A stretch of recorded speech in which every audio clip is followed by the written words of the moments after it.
Welcome to the Cory Morgan Show. I've got a good one for today. I've got the leader of the Conservative Party of Quebec, Éric Duhaime, coming in, and he's talking with me one-on-one. He's out in Alberta.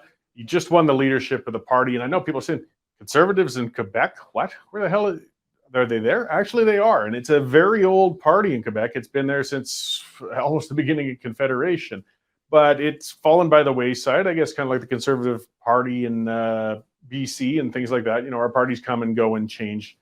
And Mr. Duhaime has taken the helm of it, and he's had some great success. He's vastly increased their membership numbers into the tens of thousands. He's taken them from 1% support in Quebec up to 11% support in Quebec. They now have a seat in the National Assembly, and they're coming into an election this October. So, we can all benefit. The more conservatives we have in Canada, the more common sense, individual liberty-minded, small government people we can get, the better. So I know we love to grouse about Quebec. We love to get upset with their politics and their politicians, but we've got an exception coming out here, and it's not that much of an exception. If you look at Quebec, actually, they've always had a good underlying core of conservative support out there. There's a lot of common sense Quebecers. There's a lot of Quebecers who want smaller government, who want to develop their local natural resources, and they haven't had a party to be able to express that for some time. And it looks like that's going to be changing. So before I get to that interview, though, I just have to come out again and thank our members for being there, for subscribing to the Western Standard. That's how we can keep doing this. This is how we do this without getting any money from the federal or provincial or municipal governments. They're not offering any, and we aren't taking it, but it keeps us totally independent so we can cover these subjects and issues that other media isn't. One of the interesting things from Éric when I spoke with him, the mainstream media, like so many conservative movements, won't touch him. He can't get airtime with them. We're more than happy to speak to him, and you'll be impressed. I mean, this is a bright guy. I would be very happy to see a premier in Quebec such as him. So for those members who've been helping us so far, thank you again. And for those who haven't taken out a membership yet, by all means, go to the westernstandardonline.com, check it out. You can take out a trial membership for a couple of weeks. It gives you full access to all the articles, the columns, the things as they break, and you'll find it well worth your while. You know, you don't have to keep it going after your couple of week trial. But I suspect once you've gotten full access to things and realize the product you're getting for just $10 a month, you're going to realize it's a good deal and you're going to keep on with it. And it keeps us going, and we can keep making more of this kind of content. So with all of that out of the way, let's get on to talking with Monsieur Duhaime and the Conservative Party of Quebec. All right, well, welcome to Calgary, Éric, in the Western Standard offices. Thank you very much for coming out to talk to us today. Thank you for the invitation, Cory.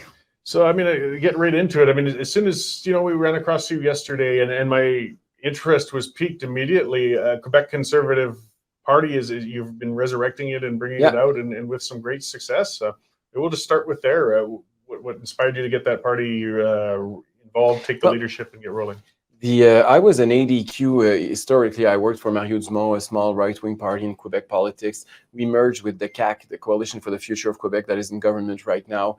And unfortunately, I have to say that François Legault betrayed a lot of us, and he turned left a lot over the last few months, particularly on energy that might interest people here in Alberta and out west. And so last year, I've decided on November 22nd that it was time to move on and to not create because the party already existed, but jump into a leadership race. And within a year, the party went from 500 members to 38,000 currently. We went from 1% in the polls to 11%. We're the party that has the biggest amount of donors in 2021 right now in Quebec. We now have a first member in the National Assembly for the last 86 years. We have a member from Iberville who jumped ship from the CAQ, and she joined us over the summer. So I think we can say we're a growing party. We're now ahead of the Parti Québécois in the polls, ahead of the Liberals among Francophones, and we're still working hard to keep doing better. No, that's excellent. And there always has been, in my view, an understated conservative core population in Quebec. And Mario Dupont, you brought up the ADQ. I mean, you worked very hard for a lot of years and made some breakthroughs, but had other challenges moving along. So what would be different this time than the past efforts with the ADQ? Well, I think that first off, the constitutional issue is not on the table anymore. It's irrelevant. We don't vote. It's not a referendum in the elections in Quebec anymore. There's no yes and no side. That's why the Liberals and the PQ are melting. The second thing is that we went over the last 20 months through a huge crisis, and we saw the government taking a lot of our liberties, our freedoms, And we also saw the democracy being on pause. And I think that many of us cherish that, and we don't believe that the government should, deprive us from those civic rights so easily. And being a true small c conservative or libertarian or right winger, or call it like you want, is first and foremost to respect people and individual choice. And we didn't see a government doing that right now. And so we, there's something that unites us that is much stronger than what it used to, because now we see how fragile democracy and liberties could be. Yeah, individual liberty, like a classical liberal. I mean, it's been a lost term that really. That's what we are. We need it back. Well, that's why we're campaigning right now. Yeah, and like I said, I was so happy to see that there's some movement coming along. So in your election cycle, you're coming into a general election probably next October, I believe. Yeah, October 3rd next year. So we still have like a little bit more than 10 months left. And so now we just had our party convention, adopted a new program. In January, I'm going to start announcing new candidates. We're also building constituency associations. We have already 90 out of 125 that are done. So we're working very hard to be present on the ground. And there's also going to be a by-election called in early next year. So that's all going to be a first test for our organization and our party. So you might be able to double your caucus in the National Assembly. Maybe. It's a tough seat. If we win that seat, we're going to win a lot of seats, let me tell you. Yeah, the problem with by-elections, it really depends on where it is. But it's something to look forward to and watch. So, and you touched upon quickly, and it's something in the West we've always been interested in. And a lot of the sparks we've had fly between Alberta and Quebec is over economic independence and resource development. And there's as we've been finding, a fantastic natural gas deposit in Quebec that could be developed and exploited, but it sounds like the government currently wants to shut that down. I think all of us would be happy to see more development. Well, it's very disappointing, because you have to know that Quebec Premier François Legault, when he was in opposition, wrote his biography, and he gave a full chapter to the importance to develop our natural resources in Quebec, particularly gas and oil. He even said that he wanted Quebec to become the Norway of America with the richness of our fossil fuels. Well, unfortunately, he went to Glasgow a few weeks ago, and he completely flip-flopped. He became a green giant, as we call him, and now he wants to make, environmental speeches to international activists. And he said that he wants to table a bill early next year to ban any kind of exploitation or exploration of gas and oil. So for us, that's a huge flip-flop, and it's terrible, because Quebec has to be more independent financially. And, I know that you had a referendum out in Alberta a few weeks ago, and, you guys are sick and tired of the equalization formula. And I think many Quebecers like me are sick and tired of receiving money.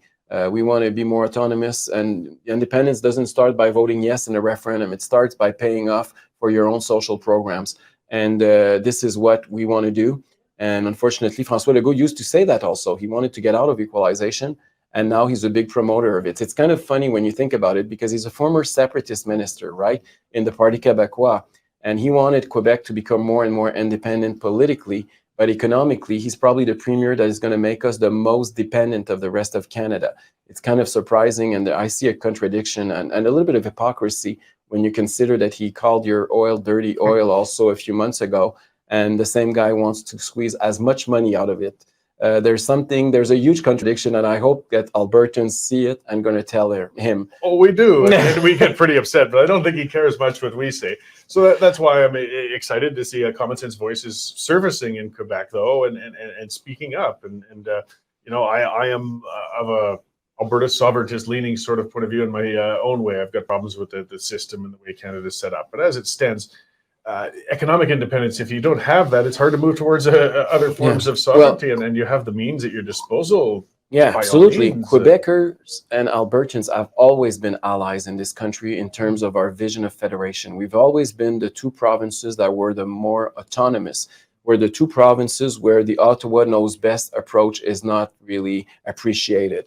And I think it's important to build those bridges back again between Quebec and Alberta. And this is what I want to do. And that's why I'm visiting Alberta this week. And I know that Jason Kenney tried to build that bridge with François Legault. The two premiers met in Quebec City a year or 2 years ago. And I do recall that the premier of Quebec said that he would facilitate a gas line in the north of Quebec, the LNG pipe. And unfortunately, he backtracked on that as well over the last summer, betraying his deal he had with Premier Kenney. So I think it's time to rebuild those bridges. And unfortunately, we thought François Legault could be the guy to do it, but obviously he's not. And getting back to your partisan efforts, it's something that's been interesting, and you mentioned yesterday, was you've kind of bypassed the mainstream media. I mean, this is the wonderful things with our modern means of communication. A party leader can manage to reach out and connect with people without the support of the major ones. As I said, the only coverage you got, I think, was from Le Devoir. I got one article during my leadership. That's it. I didn't get anything. And even to this day, I didn't have an interview with French CBC. And our parties ahead of the Parti Québécois were in Quebec City were over 25% more than the PQ, the Liberals, and Quebec Solidaire united, and still we don't exist in the mainstream media, are almost not. But nowadays we have social media, we have medias like yours that are able to do their job, and people get informed other ways, fortunately. And so parties who are boycotted by the media could show up and make have a lot of votes in the election. Yeah, well, I think it's time for the mainstream media to reevaluate the way they're approaching things rather than us. I mean, political organizers on the ground are discovering that they don't need them. They can reach people without them. And the mistrust between people and the mainstream media has been growing. So it's just good to see, again, a new movement that'll take advantage of those things rather than trying the old tried and true to reach your constituents. Can't agree more. Yeah. So, I mean, again, you're espousing conservative principles. You're bringing that platform forward. Where can people find more information then on your party and what you've been up to? You can go on conservateur.quebec. So it's not conservative, conservateur, TEUR.Quebec. And also, I want to tell all Canadians, if you're a Canadian citizen, you can become a member of a party in provincial politics, even if you don't live in that province, or if you're whatever. Everybody can. You cannot donate, but you can become a member. So I encourage all Canadians who are supporting us to become member of the Conservative Party of Quebec. It's a rebirth in a certain way, because we had 8 premiers in the history of Quebec that were conservatives, but none of us have seen them because it's way before we were born. And but I think it's a great thing to have now a clear center of right alternative, francophone, and it could also have a good impact even on the national scene to have a strong conservative movement within the French community. Absolutely. I mean, with conservatism and classical liberalism, I mean, the more it spreads throughout the country, even if it seems, distant to us in Alberta, we all benefit if we can get some more common sense policy and some responsibility out there. You're so right. Thank you very much for coming in to speak with us and speak to our audience, and keep fighting the good fight. Thank you very much. All right. Thank you.